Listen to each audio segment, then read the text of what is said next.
Saudi अरब में शराब की बिक्री और सेवन से प्रतिबंध हटने जा रहा है, लेकिन इसे सिर्फ टूरिस्ट इंडस्ट्री को बढ़ावा देने के लिए शुरू किया जाएगा। 2030 और 2034 में दो बड़े अंतर्राष्ट्रीय आयोजन सऊदी अरब में होने वाले हैं, जिसमें लाखों अंतर्राष्ट्रीय मेहमान पहुंचेंगे।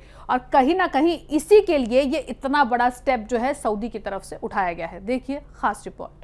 सऊदी अरब तेल की निर्भरता से स्वयं को निकालकर पर्यटन और वैश्विक निवेश का हब बनाने की दिशा में काम कर रहा है। इसे ही विजन 2030 का नाम दिया गया है। पर्यटकों को आकर्षित करने के लिए कड़े कानूनी प्रावधानों के साथ लाइट अल्कोहल ड्रिंक बेचे जाने की योजना पर काम चल रहा है। बिक्री के लिए बियर, वाइन, साइडर आदि उपलब्ध रहेंगे। रम, विस्की, वोदका आदि स्ट्रॉन्ग ड्रिंक पहले की तरह ही बैन रहेंगे। शराब की बिक्री केवल 5 और 7 स्टार होटल, रिजॉर्ट्स, बड़े पर्यटन केंद्र और डिप्लोमेटिक जोन में होगी। सऊदी अरब अपने नागरिकों और आम जगहों पर शराब की बिक्री से पहले की तरह ही बैन रखेगा। पब्लिक प्लेस, बाजार और घरों में शराब नहीं मिलेगी। कड़े प्रतिबंध के साथ शराब की बिक्री होगी। इसी के लिए प्रशिक्षित बार टेंडर भी होंगे।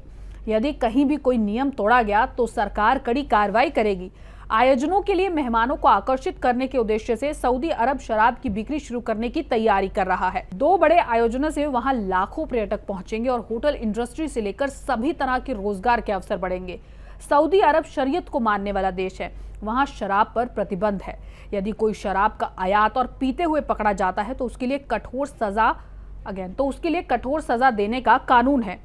प्रतिबंध तोड़ने पर आरोपी को कोड़े मारने, देश से निकालने, जुर्माना और कैद की सजा का भी प्रावधान है। 1991 में सऊदी अरब के जेद्दा में एक पार्टी हुई थी। इसमें कई देशों के डिप्लोमेट्स भी शामिल हुए थे। इसमें शाही परिवार के सदस्य किंग अब्दुल अजीज के बेटे प्रिंस मिशारी बिन अब्दुल अजीज ने एक डिप्लोमेट की गोली मारकर हत्या कर दी थी। इस मामले में प्रिंस को दोषी करार देते हुए आजीवन कारावास की सजा भी सुनाई गई थी। इसके बाद 1952 में सऊदी अरब में शराब पूरी तरह से प्रतिबंधित हो गई। हालांकि डिप्लोमेट्स को शराब आयात करने की अनुमति दी गई थी। इसके तहत डिप्लोमेट सीलबंद पैकेट में शराब आयात कर सकते हैं। इसे डिप्लोमेटिक पाउच भी कहा जाता है। इसके अलावा रियाद में डिप्लोमेट्स और गैर मुस्लिम प्रवासियों के लिए एक शराब की दुकान खोलने पर भी बात कही गई थी। कट